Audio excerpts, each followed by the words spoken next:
Olá, dando início à nossa sétima aula sobre seitas e heresias, estaremos agora falando sobre a seguinte pergunta de quem é vulnerável a entrar para uma seita. A resposta é simples: todas as pessoas são vulneráveis a fazer parte de uma seita, independentemente da pessoa ser rico, pobre, educado, não educado, velho, jovem, religioso, ateu e outros. Ou seja, qualquer pessoa pode pertencer ou fazer parte de uma seita. O perfil geral do membro em potencial de uma seita são muitos, alguns ou todos os índices seguintes que eu vou mencionar. Primeiro, desiludido com estabelecimentos religiosos convencionais, intelectualmente confuso em relação a assuntos religiosos e filosóficos, às vezes desiludido com toda a sociedade. Às vezes, o membro tem uma necessidade por encorajamento e apoio. Às vezes, o membro emocionalmente está carente. Às vezes, a necessidade de uma sensação de propósito, um objetivo na vida, ou talvez financeiramente necessitado. Quais são as técnicas de recrutamento usado pelas seitas?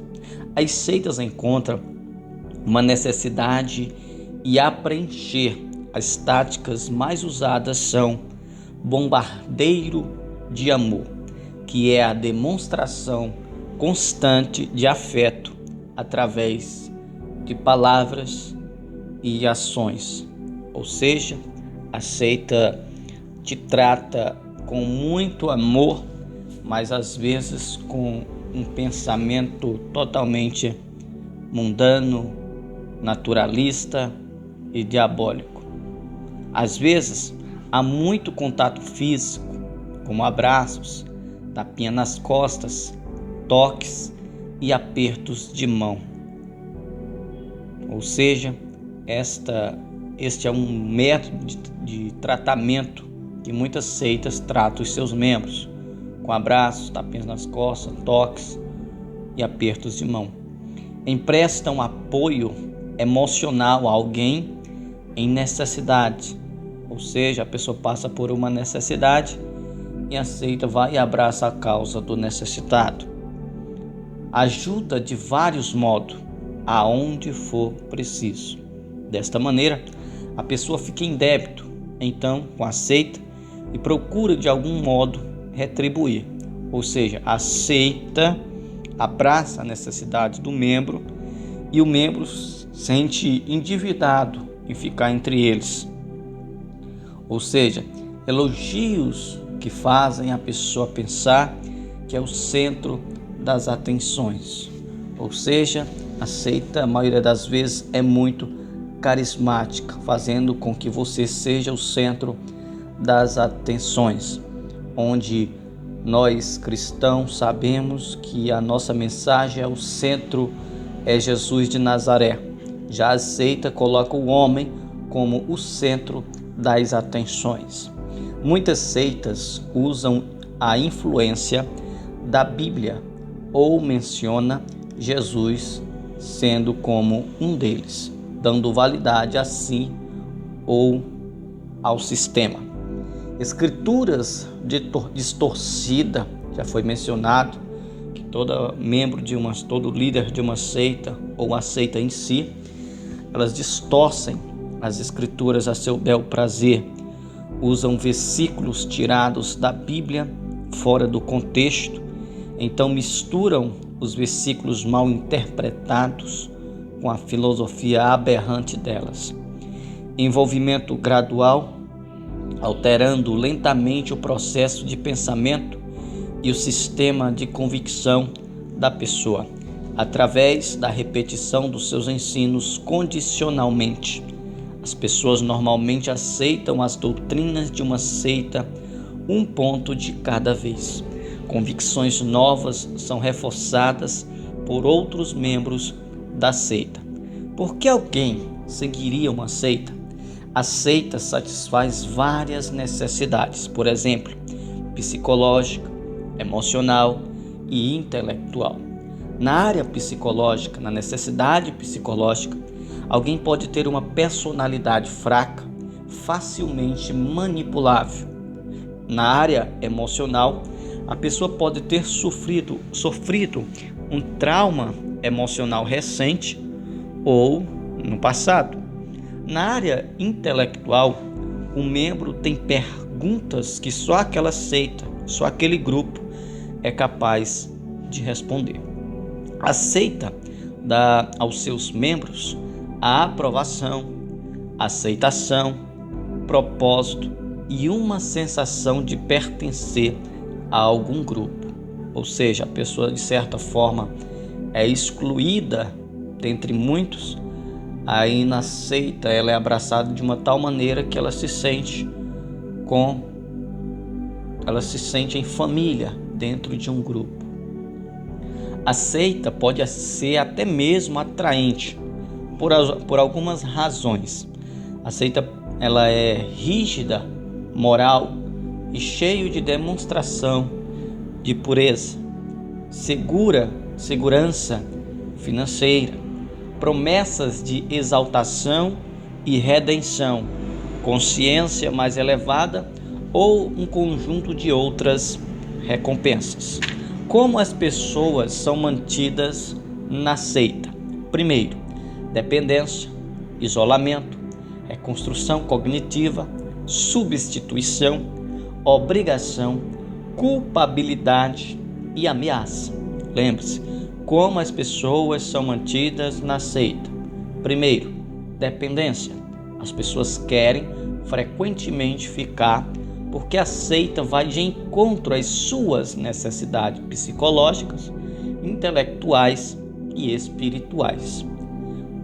Isolamento. O contato com pessoas de fora do grupo é reduzido e cada vez mais a vida do membro é construída ao redor da seita. Fica muito mais fácil então controlar e moldar o membro. Ou seja, quanto mais o membro fica somente entre o grupinho das seitas, mais fácil é de controlar. Reconstrução cognitiva, que é a famosa lavagem cerebral. Primeiro, uma vez que a pessoa é doutrinada, os processos de pensamento delas são reconstruídos para serem conscientes com a seita e ser submisso aos seus líderes. Isto facilita o controle pelos líderes da seita, ou seja, os líderes, os membros trazem uma ordem doutrinária, começa a ensinar um processo de ensinamento até o ponto que a pessoa já está tão engajada na seita que fica mais fácil do líder dominar, controlar aquele membro. Substituição. A seita e os líderes ocupam frequentemente o lugar de pai, mãe, pastor, professor e etc. Frequentemente o membro assume as características de uma criança dependente que busca ganhar a aprovação do líder ou do grupo. Qual é a obrigação? O membro fica endividado emocionalmente com o grupo, às vezes financeiramente, e muitas outras obrigações. Culpabilidade. É dito para a pessoa que sair da seita é trair o líder, que sair da seita é trair a Deus, que sair da seita é o grupo. Ou seja, o membro se sente tão cheio de culpa que largar a seita se torna um grande fato, um grande caos. A pessoa se sente culpada. É dito também que deixar o grupo é rejeitar o amor e a ajuda que o grupo deu. Ou seja, tudo o que a seita dava era querendo justamente que você esteja engajado com a seita. fazendo com que quando você queira pensar em sair, você se sinta culpado ou uma pessoa que rejeita o amor de quem o ajudou. Mais uma característica das pessoas que se mantêm na seita é a ameaça de desconstrução por Deus. Dizem que por se desviar da verdade, que é assim que a seita ensina, o próprio Deus o condenará e o julgará. Às vezes a ameaça física é usada, entretanto não frequentemente, ou seja, alguma seita ameaça fisicamente, porém não é todas as seitas.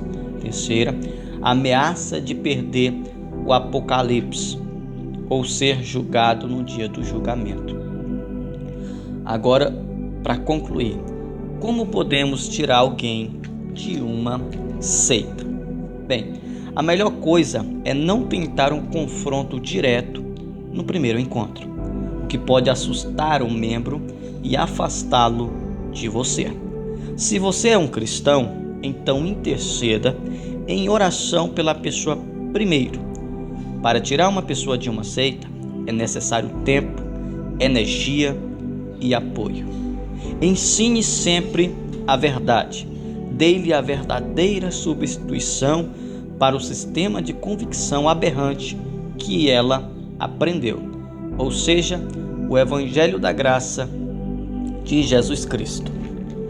Mostre as inconsistências da filosofia do grupo à luz da Bíblia, ou seja, as Escrituras vai afrontar todo grupo, toda seita, todo grupo heresiarca, à luz das Escrituras, você afrontando com a palavra de Deus. É por isso que o apóstolo Paulo diz que a Bíblia é uma espada, e a espada é a palavra de Deus. Estude a seita e aprenda sua história, buscando pistas e informação. Eu não consigo falar sobre seita se eu não estudar sobre determinadas seitas, determinado grupo de hereges. Tente afastá-lo fisicamente da seita por algum tempo para quebrar o laço de isolamento. Dê o apoio emocional que ela precisa. Alivie a ameaça de que, se ela deixar o grupo, estará condenada ou em perigo. Geralmente, não ataque o líder do grupo. Por quê? Não atacar diretamente o líder? Porque aquela pessoa que está engrajada dentro da seita tem o líder dela como especial, como já foi ensinado. Deixe isso para depois. Frequentemente, um membro da seita tem lealdade e respeito para com o fundador ou o líder. Confronte outros membros da seita ao mesmo tempo, somente quando for inevitável. Que Deus te abençoe. Até a próxima aula.